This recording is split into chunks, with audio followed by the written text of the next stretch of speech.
Assalamualaikum warahmatullahi wabarakatuh.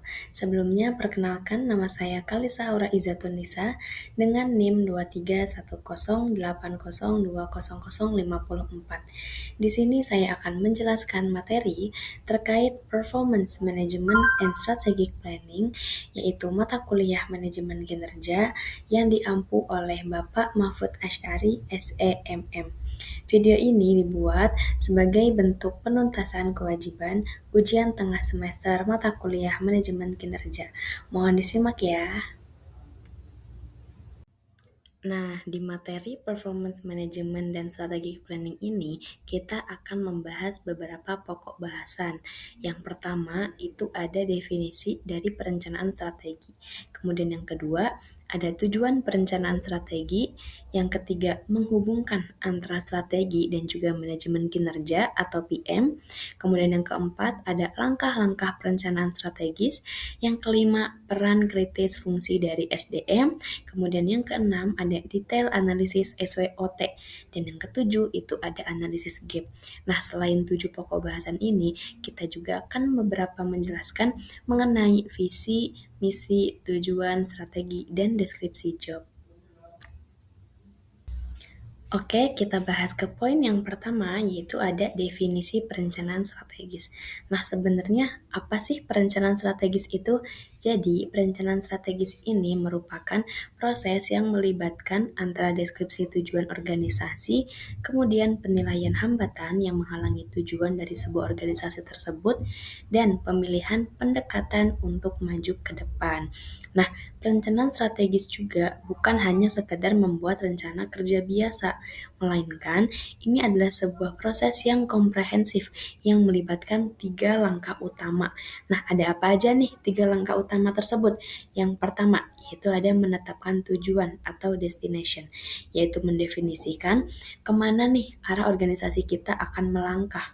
Kemudian yang kedua, itu ada analisis hambatan atau assessing barriers, yang dimana ini secara jelas memetakan rintangan apa aja nih yang kira-kira akan menghambat langkah kita ke depan. Dan yang terakhir, itu ada pemilihan pendekatan atau selecting approach, yang dimana ini memilih strategi paling efektif untuk mencapai tujuan tersebut. Next, kita bahas poin yang kedua, yaitu ada tujuan perencanaan strategis. Nah, sebenarnya ada apa aja sih tujuan perencanaan strategis itu dan mengapa tujuan dari perencanaan strategis ini sesuatu yang krusial? Jadi, ini ada beberapa alasan utamanya. Yang pertama, yaitu mendefinisikan identitas. Jadi, ini sangat membantu organisasi ini mengenali jati dirinya dan juga nilainya. Kemudian yang kedua, itu ada persiapan untuk masa depan.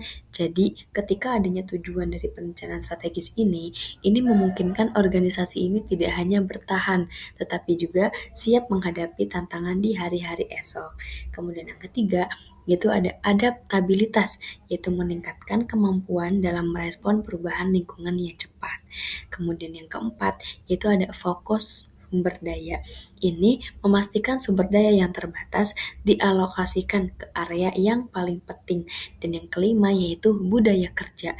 Dengan adanya budaya kerja, ini dapat mendorong terciptanya budaya kerjasama yang baik dan memberikan panduan harian bagi karyawan. Selanjutnya, kita bahas hubungan antara strategi dan juga manajemen kinerja atau PM. Nah, sebenarnya kenapa sih kita harus menghubungkan antara kedua hal tersebut? Jadi, pada dasarnya banyak sekali rencana strategis itu yang sebenarnya baik, tetapi sayangnya berakhir gagal. Mengapa? Karena rencana tersebut hanyalah menjadi wacana atau hanya menjadi omongan, sehingga tidak dilanjutkan ke tahap yang lebih lanjut atau aksi nyata. Nah, disinilah muncul permasalahan mengapa strategi-strategi yang baik tersebut menjadi gagal ujungnya. Nah, peran manajemen kinerja ini dibutuhkan di sini dikarenakan PM bertugas sebagai memastikan strategi tersebut bisa turun ke semua level organisasi, sehingga setiap individu ini tahu apa sih yang harus mereka lakukan untuk mendukung strategi besar tersebut. Berikutnya kita bahas poin yang keempat, yaitu ada langkah-langkah perencanaan strategis. Nah, untuk menyusun rencana yang matang ini, kita nggak bisa asal-asalan. Kita perlu mengikuti 5 langkah sistematis. Nah, ada apa aja sih? Yang pertama, kita perlu menganalisis SWOT untuk memahami kondisi internal dan juga kondisi eksternal. Kemudian yang kedua yaitu ada misi. Nah, misi ini diadakan untuk menentukan alasan eksistensi dari organisasi. Kemudian yang ketiga yaitu ada visi. Visi ini adalah untuk aspirasi di masa depan. Yang keempat itu ada tujuan. Tujuan ini adalah target jangka menengah. Dan yang terakhir itu ada strategi. Strategi ini merupakan prosedur atau game plan untuk mencapai target tersebut. Nah, setelah kita membahas beberapa poin sebelumnya, mulai dari definisi, kemudian hubungan antara strategi dan juga manajemen kinerja, sampai ke langkah-langkah perencanaan strategi. Nah, di poin yang kelima ini, yaitu membahas peran kritis fungsi dari sumber daya manusia atau SDM. Nah, di sini fungsi SDM ini bukan hanya sekedar mengurus peradministrasian, melainkan SDM menjadi penggerak utama dari sebuah strategi. Nah, peran utamanya ini ada apa aja sih? Meliputi 3 hal. Yang pertama, yaitu dia mengkomunikasikan rencana strategis kepada seluruh karyawan. Karena tentu tanpa adanya komunikasi yang baik, maka sebuah strategis juga tidak akan berjalan dengan baik. Kemudian yang kedua, yaitu menentukan kompetensi KSA atau knowledge, skill, dan juga abilities yang dibutuhkan untuk mendukung agar strategi tersebut bisa berjalan dengan baik. Kemudian yang ketiga, yaitu mengusulkan sistem kompensasi yang memotivasi orang untuk mencapai target strategis. Karena sejatinya di sebuah perusahaan kita tentu perlu mengusulkan sebuah kompensasi untuk kita jadikan sebuah motivasi dalam mencapai target tersebut.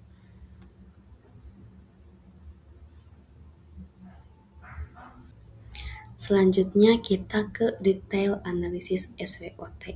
Nah, tadi analisis SWOT ini menjadi salah satu hal yang cukup penting dalam merencanakan sebuah strategi. Analisis ini membagi pengamatan menjadi 2 lingkungan. Yang pertama ada lingkungan eksternal. Di eksternal ini dia mencakup peluang dan juga ancaman, yaitu memperhatikan faktor seperti faktor ekonomi, faktor politik, sosial, teknologi, serta kondisi pesaing dan juga pelanggan. Nah, untuk lingkungan yang kedua, yaitu ada lingkungan internal. Dia mencakup kekuatan dan juga kelemahan. Ini melihat struktur organisasi, budaya perusahaan, proses kerja, hingga ukuran organisasi. Selain SWOT, di sini juga ada analisis gap atau gap analysis. Nah, setelah melakukan SWOT, kita perlu memetakan hasilnya ini untuk menentukan posisi organisasi. Yang pertama, ada namanya leverage, yaitu peluang bertemu kekuatan. Ini merupakan kondisi ideal dari sebuah strategi.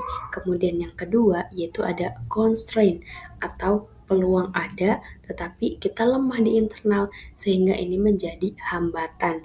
Kemudian yang ketiga, yaitu ada vulnerability, yaitu kekuatan kita besar, tetapi ada ancaman juga dari luar, sehingga ini masuk ke bagian kerentanan. Dan yang terakhir, itu ada problem, yaitu kelemahan bertemu ancaman, sehingga ini bisa menjadi masalah yang cukup serius. Next, kita bahas ke beberapa poin yang perlu kita bahas lebih dalam lagi. Yang pertama yaitu ada visi. Nah, sebuah perusahaan tuh pasti nggak mungkin kalau nggak punya visi, karena visi ini adalah pernyataan aspirasi masa depan. Jadi, ketika organisasi atau perusahaan itu dibangun, tentu ada visi yang membersamai di belakangnya untuk menjadi pedoman atau acuan untuk mendukung tujuan dari organisasi atau perusahaan tersebut. Nah, visi yang baik ini biasanya dia bersifat memotivasi, kemudian memiliki garis waktu yang panjang dan juga jelas, dan juga dia cukup menantang, tetapi tetap realistis untuk dicapai di masa yang akan datang. Nah, di sini ada beberapa karakteristik visi yang baik, di antaranya yang pertama, dia itu singkat. kemudian yang kedua terverifikasi, yang ketiga terikat waktu, yang keempat terkini, yang kelima fokus, yang keenam mudah dipahami, dan yang ketujuh yaitu menginspirasi. Nah, selain visi, tentu perusahaan juga pasti memiliki sebuah misi. Misi yang baik harus menjawab 4 pertanyaan mendasar. Apa aja tuh? Yang pertama, kenapa sih organisasi ini ada? Kemudian yang kedua, apa-apa cakupan dari aktivitas organisasi. Kemudian yang ketiga, itu siapa pelanggan dari perusahaan atau organisasi tersebut. Kemudian yang keempat, apa produk atau layanan yang ditawarkan. Misal kita ambil contoh yaitu Coca-Cola. Coca-Cola ini menunjukkan misi untuk menyegarkan dunia dan menciptakan nilai. Nah, berikutnya selain visi dan misi di sini juga ada tujuan. Tujuan adalah target jangka menengah. Biasanya ini dalam jangka waktu rentang 3 sampai dengan 5 tahun. Fungsinya adalah memberikan arah yang jelas sehingga ini dapat menjadi dasar pengukuran dalam sebuah kinerja dan meningkatkan motivasi karena adanya target yang nyata.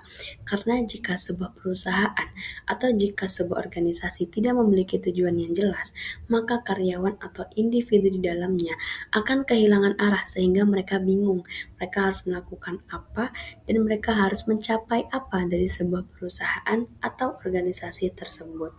Selain tujuan, ada juga strategi. Nah, strategi ini adalah deskripsi mengenai bagaimana kita mencapai tujuan tersebut.